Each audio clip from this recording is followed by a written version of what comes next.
नमस्कार, देवभूमि समाचार देख रहे हैं आप। मैं हूं आपके साथ पूजा झा और बुलेटिन की शुरुआत करेंगे अंकिता हत्याकांड से। जी हां, अंकिता हत्याकांड से जुड़ी दो बड़ी खबरें हम आपको दिखा रहे हैं। बड़ी खबरों का जिक्र यहां पर करेंगे, जहां एक तरफ अंकिता हत्याकांड में आरोपी का नार्को टेस्ट, तो दूसरी तरफ आरोपी पुलकित के पिता विनोद आर्या पर शिकंजा कस रहा है। जी, पहले बात करते हैं अंकिता हत्याकांड की, जिसमें अब तक वीआईपी का नाम सामने नहीं आया है, जो अंकिता की मौत के लिए जिम्मेदार है। एक तरफ जहां अंकिता हत्याकांड के आरोपियों का नार्को टेस्ट होना है, तो वहीं हत्या के मुख्य आरोपी पुलकित के पिता पर उन्हीं के ड्राइवर ने कुकर्म का आरोप लगाया है। दो तस्वीरें आपको दिखा रहे हैं। अंकिता हत्याकांड से जुड़ी दो बड़ी खबरों का यहां पर जिक्र करेंगे, जहां पर सबसे पहले आरोपी जो अंकिता हत्याकांड के आरोपी हैं, उनका नार्को टेस्ट होना है। तो वहीं जो आरोपी है, मुख्य आरोपी पुलकित, उसके पिता विनोद आर्या पर उन्हीं के ड्राइवर ने कुकर्म का आरोप लगाया है। बता दें, हत्याकांड के जो तीनों मुख्य आरोपियों का नार्को टेस्ट किया जाएगा, जिसमें पुलकित और सौरभ ने नार्को टेस्ट के लिए अपनी सहमति कोर्ट में दे दी है, लेकिन अंकित ने अभी भी 10 दिन का समय मांगा है। जिसके बाद अब खबर यह सामने आ रही है कि एसआईटी इसी हफ्ते अंकिता भंडारी की हत्या के तीनों आरोपियों के खिलाफ अदालत में चार्जशीट दाखिल करेगी। जी हां, एसआईटी इसी हफ्ते तीनों आरोपियों के खिलाफ अदालत में चार्जशीट दाखिल करेगी। अंकिता हत्याकांड की जांच कर रही एसआईटी की प्रभारी डीआईजी का कहना है कि तीनों आरोपियों के खिलाफ चार्जशीट लगभग पूरी कर ली गई है और एसआईटी की टीम इसी हफ्ते चार्जशीट अदालत में दाखिल करेगी। डॉक्टर प्रमोद आर्य हैं जो, सर मैं उनके यहाँ पे ड्राइवर की नौकरी करता था। तो सर मैं ड्राइवर की नौकरी करता था, तो उन्होंने मेरे 3 दिन तक मैं सही रहा, सही तरीके से मैंने नौकरी करी। चौथे दिन उन्होंने मेरे साथ दुष्कर्म करने का प्रयास किया। 5वें दिन उन्होंने मेरे साथ फिर दुष्कर्म करने का प्रयास किया। 6ठे दिन फिर उन्होंने मेरे साथ दुष्कर्म करने का प्रयास किया।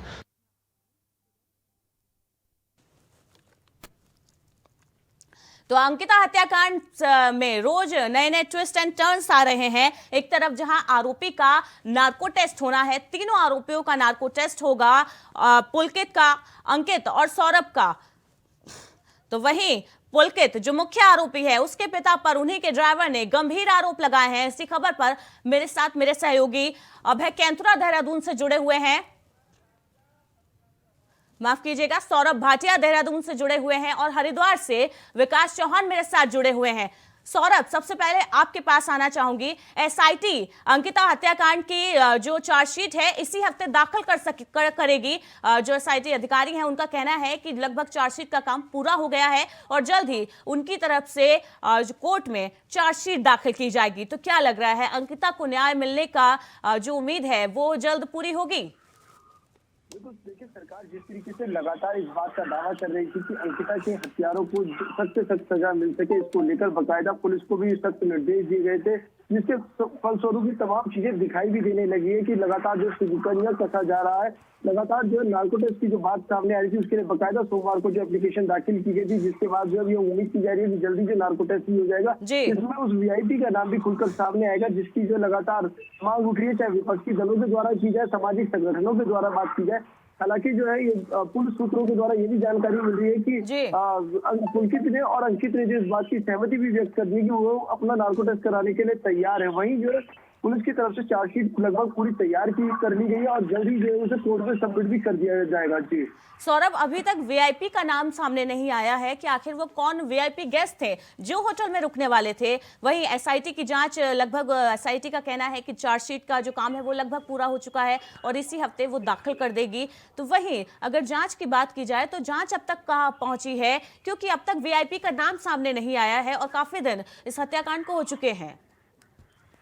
देखिए, पुलिस की लंबी मशक्कत के बाद भी जो है ये बात खुलकर सामने नहीं आई है कि आखिरकार वीआईपी कौन है। लगातार जो है जो आरोप प्रत्यारोप का दौर है, चाहे विपक्षी दलों की बात की जाए या खुद जो है संगठन जो भाजपा है, उनके द्वारा जो है जो चर्चा है उसमें तमाम जो नाम तैर रहे हैं, लेकिन पुलिस के पास जो अभी तक कोई मुख्य तथ्य जो है हाथ नहीं लगा जिससे ये कहा जा सके कि पुलिस के हाथ कोई बड़ी उपलब्धि लगी है। अब नार्को टेस्ट का जो सहारा लिया जा रहा है, जब नार्को टेस्ट जो हो जाएगा उसके बाद उस वीआईपी का भी नाम सामने आ सकेगा, जिसकी लगातार मांग उठ रही है और जो इसमें पूरे में एक मास्टरमाइंड के रूप में जो देखा जा रहा था। सौरभ, नार्को टेस्ट की बात की जाए तो जो पुलकित है और सौरभ है, उन्होंने नार्को टेस्ट के लिए सहमति दे दी है। नार्को टेस्ट के लिए पुलकित और सौरभ ने तो सहमति दे दी है, लेकिन अंकित उसने अभी तक 10 दिन का समय मांगा है और उसके बाद शायद वो नार्को टेस्ट के लिए तैयार हो। तो देखिए, जिस तरीके से पहले ही पुलिस के द्वारा ये तमाम चीजें कोर्ट में सबमिट करने की बात की जा रही थी, इसमें जो है पुलकित के द्वारा पहले ही जो मुख्य आरोपी के रूप में पुलकित आर्य है उसने जो पहले सहमति व्यक्त कर दी थी, जबकि जो अभी एक के द्वारा जो भी मना किया जा रहा है कि मुझे 10 दिन का समय चाहिए, उसके बाद ही जो है आगे की जो पड़ताल में सम्मिलित हो पाऊंगा या नार्को टेस्ट करवा पाऊंगा। तो तमाम चीजें जो देखने लायक होंगी जब जो है पुलिस नार्को टेस्ट करेगी और उसके बाद जब जो है नाम सामने आएगा, क्योंकि पोलियोग्राफी की भी बात सामने आ रही थी, पोलियोग्राफी भी होनी है। इन तमाम चीजों के बाद जो है वो नाम खुलकर सामने आ पाएगा, जिसको जो है लगातार छुपाने का प्रयास किया जा रहा है, या जो व्यक्ति इस पूरे जो घटनाक्रम में संलिप्त है, जो बच के जो आगे बढ़ता चला जा रहा था। जी विकास, आपका रुख करूंगी। एक और नया ट्विस्ट इसमें आया है। जो पुलकित है मुख्य आरोपी, उनके पिता पर उन्हीं के ड्राइवर ने कुकर्म के आरोप लगाए हैं, गंभीर आरोप लगाए हैं और थाने में इसकी तहरीर दी है। फिलहाल मामले की जांच चल रही है, इसको लेकर क्या कुछ अपडेट है आपके पास? देखिए, जिस तरह से अंकिता हत्याकांड में जो मुख्य आरोपी है पुलकित, उसके पिता डॉक्टर विनोद आर्य की मुझसे बिल्कुल यहाँ कम होती नहीं दिखाई दे रही है। जो उनका ड्राइवर है उसने कहीं ना कहीं उन पर आरोप लगाया है दुष्कर्म का, और फिलहाल उसकी जांच चल रही है। और ड्राइवर के जो कोर्ट में बयान के बाद हालांकि विनोद आर्य को पुलिस ने थाने में बुलाया था और उनकी पूछताछ यहाँ पर की थी। फिलहाल उनको पूछताछ के बाद घर भेज दिया गया है, लेकिन उनको साफ हिदायत दी गई है कि वो बिना पुलिस से पूछे शहर को नहीं छोड़ेंगे, ना ही घर से कहीं और जाएंगे। तो कह सकते हैं कि पुलिस की घेराबंदी में उनको यहाँ पर रखा गया है। और वहीं जो पुलिस है वो कहीं ना कहीं जो कोर्ट में बयान हुए हैं, जो ड्राइवर है उसके जो बयान हुए हैं कोर्ट में, उसकी जो प्रति है, मूल प्रति, उसको लेकर आगे की कार्रवाई यहाँ पर आज करने जा रही है। जी विकास, एक चीज ये भी सामने आई थी कि जो ड्राइवर है उसने सबूतों के तौर पर जो थाने में जो कॉल रिकॉर्ड है, चैटिंग है, वो दिए थे और उसके आधार पर उसने शिकायत की थी। और फिलहाल पुलिस की बात की जाए तो अब तक की जांच में और पूछताछ में क्या कुछ निकलकर सामने आया है? क्योंकि उन्होंने जो विनोद आर्य हैं उन्होंने इन आरोपों पर सफाई दी है और उन्होंने कहा है कि जो उनका ड्राइवर है वो कुछ समय पहले उनके घर से चोरी कर फरार हो गया था, जिसके बाद से वो लापता था और उन्हें उनके बारे में कोई जानकारी नहीं थी। जी बिल्कुल, जब से जो ड्राइवर है उसने आरोप लगाया है विनोद आर्य पर, तो उसके बाद से विनोद आर्य का यही कहना है कि पौड़ी से आते वक्त उन्होंने जो ड्राइवर है उसने उनकी गाड़ी से पैसे चुरा लिए थे, जिसके बाद जब उन्होंने पुलिस में इस तरह की जो रिपोर्ट है वो कराई, उसके बाद उसने इस तरह का जो षड्यंत्र है उनके खिलाफ यहाँ पर रचा है। तो कह सकते हैं कहीं ना कहीं विनोद आर्य भी इस पूरे घटनाक्रम को एक षड्यंत्र और एक कहीं साजिश के तहत यहाँ पर देख रहे हैं। वहीं पुलिस का ये मानना है कि जिस तरह से जो ड्राइवर है उसने जो सबूत दिखा रहा है उसकी सत्यता की जांच यहाँ पर अब विवेचना जो अधिकारी है उसके द्वारा यहाँ पर की जाएगी। और जो सबूत के तौर पर कॉल डिटेल और जो अन्य चीजें उसके द्वारा बताई जा रही हैं उनकी सत्यता और कॉल डिटेल के बारे में और ज्यादा सर्विलांस के तहत यहाँ पर जांच की जाएगी। तो कह सकते हैं कि पूरा अभी जांच का विषय है। और जहां अभी फिलहाल जो पुलिस ने जो डॉक्टर विनोद आर्य हैं उनको कल काफी घंटों तक पूछताछ के बाद उनको यहाँ पर घर भेजा है और काफी हिदायत के बाद साथ ही यहाँ पर भेजा है कि वो घर छोड़ के नहीं जाएंगे। और वहीं पुलिस का वहां पर पहरा लगाया गया है ताकि वो बिना पुलिस की इजाजत के कहीं जा ना सकें। जी सौरभ, आपका रुख करूंगी। इस मामले में लगातार सरकार पर जो आरोप लग रहे हैं विपक्ष की तरफ से भी कि जो सरकार है वो वीआईपी को बचाने की कोशिश कर रही है, क्योंकि हादसे को काफी दिन हो गए हैं, महीने भर हो चुके हैं और अभी तक वीआईपी का नाम सामने नहीं आया है। वहीं जांच में क्या कुछ अब तक सामने आया है, पूछताछ में उसके बारे में भी कुछ अभी तक क्लियर नहीं सामने आया है। तो क्या लग रहा है कि सरकार पर जो आरोप लग रहे हैं वो कहां तक सरकार उसका खंडन कर पाएगी?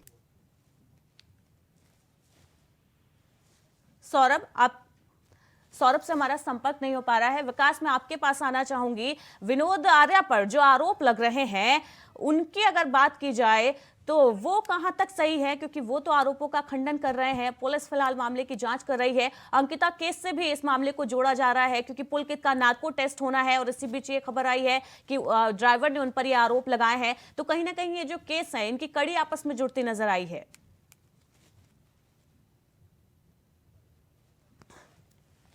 आप दोनों का बहुत बहुत शुक्रिया हमारे साथ जुड़ने के लिए और इस अपडेट के लिए। आगे बढ़ते हैं। मुख्यमंत्री पुष्कर सिंह धामी ने अवैध अतिक्रमण को लेकर सरकार की कार्रवाई को सही ठहराते हुए कहा कि राज्य में जो भी इस तरीके के अपराध करेगा, सरकारी जमीनों पर कब्जा करने का काम करेगा, उसके खिलाफ ऐसे ही अतिक्रमण की कार्रवाई जारी रहेगी। जी हां, आपको बता दें कि कल वन विभाग की तरफ से 15 ऐसे धार्मिक स्थल चिन्हित किए गए थे और जिन पर ध्वस्तीकरण की कार्रवाई की गई थी। उन्हीं कार्रवाई को लेकर सीएम धामी का बयान सामने आया है और उन्होंने कहा है कि ये जो कार्रवाई की गई है अवैध स्थलों पर, ये बिल्कुल सही है और अवैध अतिक्रमण पर सरकार की जो कार्रवाई है इसी तरह जारी रहेगी। देखिए, जो भी अतिक्रमण है या जो भी इस प्रकार की गतिविधियां हैं जो अपराध की श्रेणी में आता है, जिसको चाहे हम धर्मांतरण की बात करें, अतिक्रमण करें या अवैध रूप से कब्जे की बात करें, तो उन सब पर कार्रवाई होगी। देखिए, जो भी वहीं वन मंत्री सुबोध उनियाल ने राज्य में वन भूमि पर हो रहे अवैध कब्जों के खिलाफ अधिकारियों को लगातार कार्रवाई करने के निर्देश दिए जिससे किसी भी प्रकार से वन भूमि को बचाया जा सके। वन मंत्री सुबोध उनियाल ने कहा कि राज्य में 1980 का वन कानून लागू है और इसी कानून के चलते ऐसे किसी भी अवैध निर्माण के खिलाफ कार्रवाई की जा सकती है। वन मंत्री सुबोध उनियाल ने साफ कहा कि वन भूमि पर अगर राज्य गठन से पहले धार्मिक स्थलों के नाम पर अतिक्रमण हुआ है तो उसको चिन्हित करने का काम किया जा रहा है, जिस पर भविष्य में उचित कार्रवाई की जाएगी। बता दें, वन विभाग की तरफ से 15 ऐसी मज़ारों का ध्वस्तीकरण कल किया गया था। पहले से ही 15 से 17 मज़ारें चिन्हित की गई थी जो सरकारी जमीन पर अतिक्रमण कर बनाई गई थी, जिसके बाद वन विभाग ने कार्रवाई करते हुए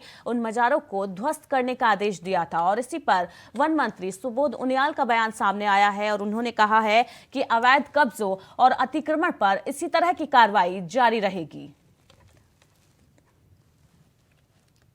पुराने निर्माण के बारे में अभी व्यापक विचार हम लोगों करेंगे, उसके बाद ही इसके बारे में निर्णय लेंगे। ये नियम आपका कब से लागू होता है सर? देखिए, 1980 में फॉरेस्ट प्रिजर्वेशन एक्ट लागू हुआ और 1980 के एक्ट के बाद के प्राविधान के तहत, तो अगर आपका कहना तो 1980 के बाद के बने हुए सभी इलीगल है। पुराने निर्माण के बारे में अभी व्यापक विचार हम लोगों करेंगे, उसके बाद ही इसके बारे में निर्णय लेंगे। उत्तराखंड बोर्ड परीक्षा का रिजल्ट बेहतर आ सके, इसको लेकर शिक्षा महानिदेशक के स्तर से अधिकारियों के साथ बैठकों का दौर शुरू हो गया है। शिक्षा महानिदेशक ने बोर्ड परीक्षा का रिजल्ट बेहतर हो, इसके लिए तमाम गुरु मंत्र उनको दिए हैं जिससे छात्रों की पढ़ाई और बेहतर हो सके। तो अधिकारियों के साथ बैठक का दौर जारी है। शिक्षा महानिदेशक ने बैठक ली है अधिकारियों की और बोर्ड परीक्षा को लेकर बातचीत की है और इस बारे में दिशा निर्देश दिए हैं कि किस तरीके से बच्चों की पढ़ाई बेहतर हो, इस ओर विभाग की तरफ से, अधिकारियों की तरफ से ध्यान दिया जाए। तो उत्तराखंड बोर्ड परीक्षा का रिजल्ट बेहतर आ सके, इसको लेकर शिक्षा महानिदेशक ने अधिकारियों के साथ बैठक की है। शिक्षा महानिदेशक ने बोर्ड परीक्षा का रिजल्ट बेहतर आए, इसके लिए तमाम गुरु मंत्र अधिकारियों को दिए और कहा कि उसी दिशा में कार्य किए जाए जिससे कि छात्रों का पढ़ाई में मन लगे और उनकी पढ़ाई बेहतर हो सके और उनको तमाम सुविधाएं जो सरकार की तरफ से दी जानी चाहिए वो भी समय पर मिल सके। चाहे कि अपने जो हमारे प्रधानाध्यापक और प्रधानाचार्य उनके साथ हमारे सीईओ डीओ भी उपस्थित थे, उसमें एडी भी सारे थे। तो ये तय किया गया एक तो माननीय प्रधानमंत्री जी का परीक्षा पे चर्चा कार्यक्रम होना है जनवरी में, उसकी तैयारी कैसे करनी है उसके लिए दिशा निर्देश दिए गए थे। इसके बाद जो हमारी बोर्ड की परीक्षाएं शुरू हैं जिसमें प्रैक्टिकल की फरवरी में और बाकी जो लिखित हैं वो बाद में तय की जाएंगी। तो हमारी बोर्ड की परीक्षाओं की तैयारी बच्चों को कैसे कराई जाए, छात्रों को कैसे कराई जाए कि उनके अधिकतम अंक आएँ, प्लस मेरिट लिस्ट में वो टॉपर्स की लिस्ट में आ सकें। तो इसके लिए चूंकि देखिए 2 साल कोविड रहा और बच्चों की तैयारी कहीं कहीं प्रभावित हुई, पढ़ाई प्रभावित हुई, तो हमने ये कहा कि जो अतिरिक्त कक्षाएं लेंगे शिक्षक या अवकाश के दिन अगर पढ़ाते हैं तो हम उनको। लोक निर्माण विभाग द्वारा जवाडी बाईपास, कालापौड़, थापला, क्विला मोटर मार्ग निर्माण का मलबा डंपिंग जोन की बजाय सीधे मंदाकिनी नदी में गिराया जा रहा है, जिससे जलीय जीवन पर भारी संकट गहराया हुआ है। यही नहीं, इस पूरे मोटर मार्ग पर कहीं भी डंपिंग जोन नहीं है। ऐसे में खुलेआम मलबे को नदी में गिराया जा रहा है। बड़ी बात यह है कि ये निर्माणाधीन मोटर मार्ग मुख्यालय के निकट होने के साथ साथ केदारनाथ हाईवे से लगा हुआ है, जिसके बावजूद भी अधिकारियों का इस ओर कोई ध्यान नहीं है। अब जिलाधिकारी के संज्ञान में ये मामला आया है तो जिलाधिकारी ने इस पर कार्रवाई का भरोसा दिया है। बता दें कि रुद्रप्रयाग लोक निर्माण विभाग की की बड़ी लापरवाही ये सामने आई है, जिसमें सड़क कटिंग से आने वाले मलबे को मंदाकिनी नदी में खुलेआम डाला जा रहा है, जो जलीय जीवन पर गहरा संकट बना हुआ है। देखिए, जितनी भी हमारी निर्माण एजेंसीज़ हैं उनको ये समय समय पर आगाह भी किया गया है और हमने कार्रवाई भी करी। यदि वो अपने डंपिंग जोन, जो उनका अनुमोदित डंपिंग जोन है, उसके इधर उधर कहीं अगर मलबा डालते हैं, और इस वाले प्रकरण में भी मैं संज्ञान लेकर निश्चित तौर पर उन पर जुर्माना भी लगाया जाएगा। और यदि उनके द्वारा कोई नदी का बहाव में रुकावट करने की या फिर कोई और मलबा इधर उधर डाला गया है तो उन पर आगे कार्रवाई भी की जाएगी। इसमें जब वन विभाग जब भी लैंड ट्रांसफ़र प्रपोजल होता है तो उसमें काफ़ी शर्तें दी जाती है कि जो डेजिग्नेटेड जो मक डिस्पोजल साइट है वहीं पे मलबा डाला जाए और प्रॉपर उसका नीचे से सुरक्षा दीवार दी जाए। अगर ऐसे कोई भी संस्थान जो है, जो प्रस्तावक विभाग है, अगर इस तरह का उल्लंघन करता है तो उसमें हम जो हमारे एक्ट हैं उसके तहत कार्रवाई करके इन पर जुर्माना करते हैं और इंश्योर करते हैं कि इस तरह की कार्रवाई न की जाए आगे से। खबर लक्सर से है, जहां औषधि निरीक्षण अनीता भारती ने अपनी टीम के साथ पहुंचकर मेडिकल स्टोर्स की जांच की। लक्सर नगर के अलावा रायसी, कुड़ी, भावनापुर और खानपुर, ब्रह्मपुर में 10 से ज्यादा मेडिकल स्टोर्स पर पहुंचकर जांच की गई। जांच में सभी मेडिकल स्टोर्स के पास लाइसेंस मौजूद मिले, जहां तलाशी के दौरान स्टोर पर किसी भी तरीके का नशीला पदार्थ या आपत्तिजनक दवाइयां नहीं बरामद की गई। हालांकि दुकान में पर्याप्त जगह न होने पर टीम ने 2 मेडिकल स्टोर्स को बंद भी कराए हैं। औषधि निरीक्षक ने बताया कि मेडिकल स्टोर्स पर मामूली कमियां मिली हैं, उन कमियों को दूर करने की हिदायत मेडिकल स्टोर संचालक को दे दी गई है। तो लक्सर में औषधि निरीक्षक ने मेडिकल स्टोर्स की जांच की है और जांच में सभी मेडिकल स्टोर्स के पास लाइसेंस मिले हैं। जांच के दौरान छोटी मोटी कमियां मिली है, जिसके लिए स्टोर संचालक को हिदायत दी गई है।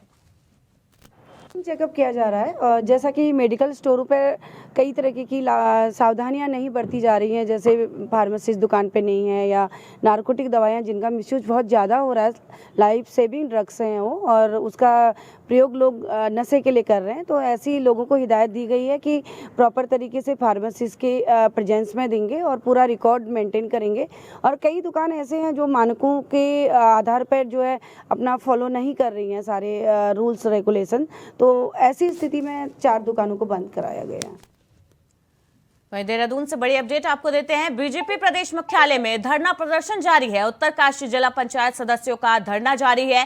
प्रदेश अध्यक्ष महेंद्र भट्ट से मुलाकात की गई है। जिला पंचायत अध्यक्ष के खिलाफ मोर्चा खोला गया है। सरकार के हुक्मरान अध्यक्ष को संरक्षण दे रहे हैं। जी हां, आरोप लगाया गया है जिला पंचायत के सदस्यों की तरफ से कि सरकार के जो हुक्मरान हैं वो अध्यक्ष को संरक्षण दे रहे हैं। जिला पंचायत सदस्यों ने मांग की है कि जिला पंचायत अध्यक्ष के खिलाफ कार्रवाई हो। जी हां, बड़ी अपडेट आपको दे रहे हैं। देहरादून में जिला पंचायत के सदस्यों का धरना जारी है और उन्होंने मुख्यालय पर धरना दिया है, साथ ही अध्यक्ष को संरक्षण देने की बात कही है और जिला पंचायत के जो अध्यक्ष हैं उनके खिलाफ कार्रवाई की मांग की गई है। बड़ी अपडेट आपको दे रहे हैं। बीजेपी मुख्यालय पर उत्तरकाशी पंचायत सदस्यों का धरना प्रदर्शन जारी है और उन्होंने प्रदेश अध्यक्ष जो कांग्रेस के हैं महेंद्र भट्ट, उनसे भी मुलाकात की है। प्रदेश अध्यक्ष महेंद्र भट्ट से पंचायत के सदस्यों ने मुलाकात की है। जिला पंचायत के अध्यक्ष के खिलाफ कार्रवाई की मांग की गई है और जिला पंचायत के अध्यक्ष के खिलाफ ही सदस्यों ने मोर्चा खोला हुआ है और सरकार पर उन्हें संरक्षण देने का आरोप भी लगाया है सदस्यों ने। इसी खबर पर ज्यादा जानकारी के लिए मेरे साथ अभय कैंथोरा जुड़े हुए हैं। अभय, बीजेपी प्रदेश मुख्यालय पर जिला पंचायत के जो सदस्य हैं, उत्तरकाशी जिला पंचायत के सदस्य हैं, उनका धरना जारी है और बड़ा आरोप वो जो है जिला पंचायत अध्यक्ष पर लगा रहे हैं। क्या कुछ अपडेट है इसको लेकर? उत्तरकाशी के जिला पंचायत सदस्य आज यहाँ पर भारी संख्या में यहाँ पर पहुंचे थे बीजेपी प्रदेश मुख्यालय पर। उन्होंने प्रदेश संगठन से मांग करी है कि वो सरकार को निर्देशित करें, सरकार सुझाव दें कि उत्तरकाशी के जो जिला पंचायत अध्यक्ष है जिनके खिलाफ वित्तीय अनियमितताओं के आरोप लगे, उसके खिलाफ यहाँ पर कार्रवाई की जाए। सदस्यों की तरफ से बाकायदा वहाँ पर धरना भी दिया गया था, जिसे बीजेपी प्रदेश अध्यक्ष के आश्वासन के बाद समाप्त यहाँ पर कर दिया गया। बीजेपी प्रदेश अध्यक्ष ने 2 दिन का समय सभी जिला पंचायत सदस्यों को दिया है कि उनके द्वारा इस दौरान सरकार के जो मुखिया है उनसे बातचीत यहाँ पर की जाएगी और जो इस मामले की जो न्यायिक प्रक्रिया, उस न्यायिक प्रक्रिया के तहत कार्रवाई करने की मांग उनकी तरफ से की जाएगी। और बीजेपी प्रदेश अध्यक्ष के आश्वासन पर ही सभी जिला पंचायत जो 13 जिला पंचायत सदस्य आज बीजेपी प्रदेश मुख्यालय पर अपने समर्थकों के साथ पहुंचे थे, उनकी तरफ से अपना धरना समाप्त कर दिया गया है। लेकिन सबसे बड़ा सवाल यही है कि उत्तरकाशी में जिला पंचायत सदस्य लगातार जिला पंचायत अध्यक्ष के खिलाफ मोर्चा खोले हुए हैं। बीजेपी के ये सभी जिला पंचायत सदस्य बिल्कुल अभय, जिला पंचायत के जो अध्यक्ष है उनके खिलाफ लगातार पंचायत के सदस्यों ने मोर्चा खोला हुआ है। अनियमितताएं कोई जो आरोप लगे हैं, किस तरीके की अनियमितताएं पाई गई हैं और क्या और दिक्कतें जिला पंचायत के सदस्यों को अध्यक्ष से है जिसके खिलाफ वो कार्रवाई की मांग कर रहे हैं? जी बिल्कुल, उत्तरकाशी में कह सकते हैं कि जिला पंचायत अध्यक्ष दीपक बिजलान के खिलाफ बीजेपी के ही जो जिला पंचायत सदस्य हैं वो लगातार यहाँ पर आरोप लगाते हुए नजर आ रहे हैं कि उनकी तरफ से बिना काम के ही कई लोगों को यहाँ पर पेमेंट कर दिया गया है, जिनकी तरफ से यहाँ प्रस्ताव दिए गए थे वो धरातल पर काम यहाँ पर विकास के काम नहीं किए गए। जिला पंचायत की तरफ से अध्यक्ष की तरफ से उन सभी कार्यों का भुगतान यहाँ पर कर दिया गया था और उसके लिए बाकायदा कह सकते हैं कि जो प्रारंभिक जांच वहां पर हुई थी, उस प्रारंभिक जांच में इस तरह की वित्तीय अनियमितताओं की पुष्टि भी वहां पर की गई थी। लेकिन जिस तरीके से इस पूरे मामले पर जिला पंचायत अध्यक्ष उत्तरकाशी की तरफ से कोर्ट की शरण यहाँ पर ली गई थी, कोर्ट के माध्यम से जिला प्रशासन की जो जांच थी उस जांच को यहाँ पर रखने का काम किया गया था। तो ऐसे में उसके बाद बीजेपी के जितने जिला पंचायत सदस्य थे उन सभी की तरफ से लगातार अध्यक्ष के खिलाफ यहाँ पर मोर्चा खोला गया, अध्यक्ष के खिलाफ कार्रवाई की मांग। अब है अनियमितताओं की पुष्टि हो गई थी और जो सदस्य हैं उन्होंने बीजेपी जो प्रदेश अध्यक्ष हैं उनसे भी आज मुलाकात की है, तो महेंद्र भट्ट की तरफ से उनको क्या कुछ आश्वासन मिला है कार्रवाई को लेकर? बीजेपी प्रदेश अध्यक्ष महेंद्र भट्ट ने इन सभी सदस्यों से यहाँ पर मुलाकात करी है। प्रदेश मुख्यालय में ये मुलाकात यहाँ पर हुई है। 2 दिन का समय सभी जिला पंचायत सदस्यों को उत्तरकाशी के दिया गया कि इस दौरान बीजेपी प्रदेश अध्यक्ष सरकार के जो मुखिया हैं उनसे बातचीत करेंगे। पूरे मामले पर जो न्यायालय की जो प्रक्रिया है उन प्रक्रियाओं के बाद जो जांच होगी उस जांच को करने का उनका आश्वासन यहाँ पर दिया गया है और इसी आश्वासन को मानते हुए सभी जिला पंचायत सदस्य अपने जिला पंचायत सदस्यों ने धरना भी समाप्त कर दिया है। लेकिन 2 दिन के बाद ये कह सकते हैं कि जिला पंचायत सदस्यों ने कहा कि अगर 2 दिन में बीजेपी प्रदेश अध्यक्ष भी कोई उचित कार्रवाई नहीं करा पाते तो फिर उनकी तरफ से बीजेपी के प्रदेश मुख्यालय पर फिर से पुनः धरना यहाँ पर देने का काम किया जाएगा और मांग की जाएगी कि ऐसे भ्रष्टाचार को समाप्त करने के लिए जिला पंचायत अध्यक्ष के खिलाफ कार्रवाई की जाए ताकि जनपद में विकास के काम आसानी से किए जा सके। जी अभय, बहुत बहुत शुक्रिया इस अपडेट के लिए आपका। तो उत्तरकाशी जिला पंचायत के सदस्यों ने आज बीजेपी मुख्यालय पर धरना दिया है और प्रदेश अध्यक्ष से महेंद्र भट्ट से मुलाकात की है और उन्होंने भी आश्वासन दिया है कि वो जो मांग कर रहे हैं उस पर जल्द अमल किया जाएगा। तो खबर पौड़ी से है, जहां कालजी खाल विकासखंड के किमौली गांव के जंगलों के बीच बनी मजार को जिला प्रशासन ने ध्वस्त कर दिया। इस मजार के लिए पौड़ी विधायक राजकुमार पौड़ी ने विधायक निधि से 2 लाख रुपए निर्माण के लिए दिए थे, जिसके बाद से विश्व हिंदू संगठन के विधायक उनके खिलाफ आवाज बुलंद कर रहे थे। मामला उग्र न हो, इसको देखते हुए जिला प्रशासन पौड़ी ने जेसीबी के जरिए मजार के ध्वस्तीकरण का काम पूरा कर दिया है। जी हां, पौड़ी में जिला प्रशासन ने मजार को ध्वस्त किया है। बता दें, वन विभाग की तरफ से कुछ मजारें चिन्हित की गई थी जो सरकारी जमीन पर, जंगल की जमीन पर अतिक्रमण कर बनाई गई थी और उसके चलते जिला प्रशासन ने पौड़ी में मजार को ध्वस्त किया है। और यहां पर सबसे बड़ी बात यह सामने आ रही है कि मजार का जो निर्माण हुआ था उसके लिए पौड़ी विधायक ने विधायक निधि से 2 लाख रुपए दिए थे, जिसके बाद से ही उन पर तमाम आरोप हिंदू संगठनों की ओर से लगाए जा रहे थे, जिसके बाद अब इस मजार को ध्वस्त करा दिया गया है। देवभूमि समाचार में फिलहाल इतना ही। लगातार खबरों के लिए देखते रहिए इंडिया वॉइस।